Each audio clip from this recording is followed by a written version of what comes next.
7 kg man carrying a 14 kg suitcase rides in an elevator that has an upward acceleration of this. Find the pull on his arm due to weight of the suitcase, and also find the force with which his feet press the floor of the lift. Let R be the pull on the arm of the man due to the suitcase. तो ये suitcase का सिर्फ हमने motion अब discuss कर रहे हैं arm और सूटकेस का, क्योंकि सूटकेस का जो वेट है डाउनवर्ड है तो उसकी फोर्स है 14g। उसको फोर्स में मल्टीप्लाई कर फोर्स में चेंज कर दिया g से मल्टीप्लाई करके, ठीक है, 14 kg को। और उस सूटकेस करके जो उसकी आर्म पे प्रेशर होगा वो r होगा अपवर्ड, ठीक है, opposite to the weight of the suitcase. क्योंकि मोशन अपवर्ड है तो इसका मतलब अफेक्टिव फोर्स क्या होगी, r माइनस 14g। मास गुना एक्सीलरेशन, मास है 14, वो kg में ले रहे हैं हम, मास 14, ये ख्याल रखना है। और ये अपवर्ड एक्सीलरेशन है, जो लिफ्ट की एक्सीलरेशन है वही मैन की बॉडी की भी होगी। तो यहाँ से हम r की वैल्यू फाइंड कर सकते हैं। अब हमने फाइंड करना क्या है, force with which his fit press the floor of the lift. अब मास ऑफ द मैन और सूटकेस, अब फिर प्रेस करेंगे लिफ्ट के फ्लोर को तो दोनों को ऐड करना पड़ेगा वेट को, एक सूटकेस का भी और एक मैन का भी, तो टोटल वेट आ जाएगा। तो ये अब फिट फिर टोटल वेट है 84g। तो फिर प्रेशर जो होगा, फिर पूरा प्रेशर जब फ्लोर पे पड़ेगा तो उसके अपोजिट डायरेक्शन आएगी लिफ्ट के फ्लोर पे, वो अपवर्ड ले लिया हमने r, ठीक है। क्योंकि मैन का वेट है वो डाउनवर्ड है, तो ये आर हमने फाइंड करनी है। That is the force with which his fit press the floor of the lift. तो अपवर्ड तो है ही है, एक्सीलरेशन अपवर्ड मोशन है, तो इफेक्टिव फोर्स क्या है, आर माइनस 84g, ठीक है। ये फोर्स में कन्वर्ट कर दिया जी से मल्टीप्लाई करके, यहाँ पे एम को kg में ही लेना है, multiplied by 14f। P is equal to mf का फार्मूला, ये इफेक्टिव फोर्स है, यहाँ से आर की वैल्यू आ जाएगी। नेक्स्ट हमारे पास है एटवुड मशीन। एटवुड मशीन में क्या होता है, पुली है एक स्ट्रिंग के साथ, तो 2 वेट्स हमने टाई किए हुए हैं, एक M1 एक M2। अब दोनों को एक, जब मान लो अगर ये बड़ा होगा M1 तो ये फ्री फॉल में ये डाउनवर्ड जाएगा और ये छोटा वेट अपवर्ड जाएगा। इस तरह से ये सारा सिस्टम होगा, इसको एटवुड मशीन कहते हैं। ये डाउनवर्ड है, एक्सीलरेशन सेम रहेगी जो, क्योंकि जिस स्पीड से ये आ रहा है उसी स्पीड से ये ऊपर जा रहा है, ठीक है।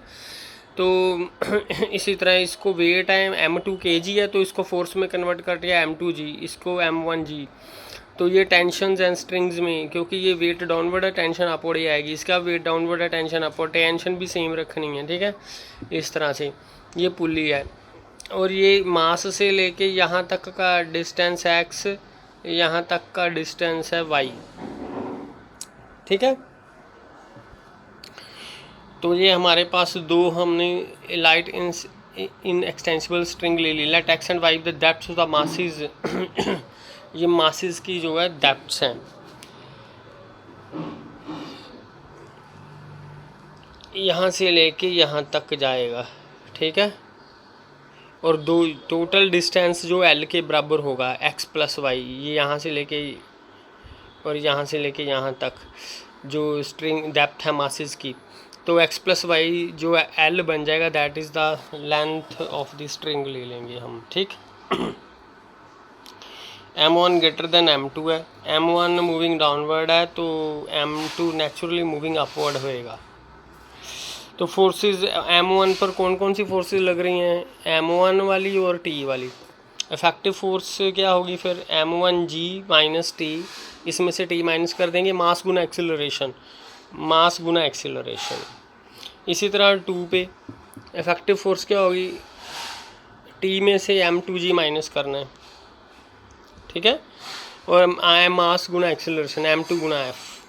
अब उनको सॉल्व करेंगे कि तो F की वैल्यू आ जाएगी, तो ये वैल्यूज़ पुट करेंगे तो T की वैल्यू आ जाएगी, ठीक है। तो प्रेशर क्या होगा, 2T होगा। पुली पे प्रेशर क्या है, 2T, 2 T's का प्रेशर है, क्योंकि वो पैरेलल हैं T, ठीक है, उनमें कोई एंगल नहीं है, एंगल 0 है उनमें, तो फिर पैरेलल फोर्सेस हैं तो प्रेशर 2T लेंगे, ट्वाइस दिस। तो x प्लस वाई L के बराबर है, ठीक है। इनके डेरिवेटिव्स कर लिए तो वेलोसिटीज ये आ गई, एक्सेलरेशंस ये आ गई। सेम कहते हैं कि if have same velocity and acceleration but one is एक अपवर्ड जा रही है, एक डाउनवर्ड जा रही है, तो दोनों मासेस की वेलोसिटी भी सेम है, एक्सेलरेशन भी सेम है मैग्नीट्यूड में, पर वो एक डाउनवर्ड है एक अपवर्ड है, इस करके माइनस का साइन लगा है। ठीक है, तो इस तरह से नेक्स्ट है हमारे पास one of the particles placed, एक पार्टिकल हॉरिजॉन्टल प्लेन पे है, एक ऐसी तरह ये डाउनवर्ड है। अगर m2 बड़ा लेंगे तो ये डाउनवर्ड जाएगा और ये इधर मूव करेगा। तो इसी तरह से ये x डिस्टेंस ले लिया यहाँ तक, ये y डिस्टेंस ले लिया यहाँ तक। ठीक है, तो l length of the string होगी तो x प्लस वाई, जैसे पिछले क्वेश्चन में किया था, x प्लस वाई l बन जाएगा। फार्मूला वही रहना हमारा, जब हम इनको सॉल्व करेंगे ये बनेगा, इसका मोशन लेंगे तो m1g माइनस टी हो जाएगा। ठीक है, और उसके बराबर m1 गुना f। एक्सेलरेशन तो सेम रहेगी ना, जो इसकी एक्सेलरेशन है वो इसकी एक्सेलरेशन है, तो इसी तरह सॉल्व करेंगे, इसका अलग मोशन इसका अलग मोशन, दो इक्वेशंस बन जाएंगी, सॉल्व करेंगे, एफ और टी की वैल्यूज़ आएगी।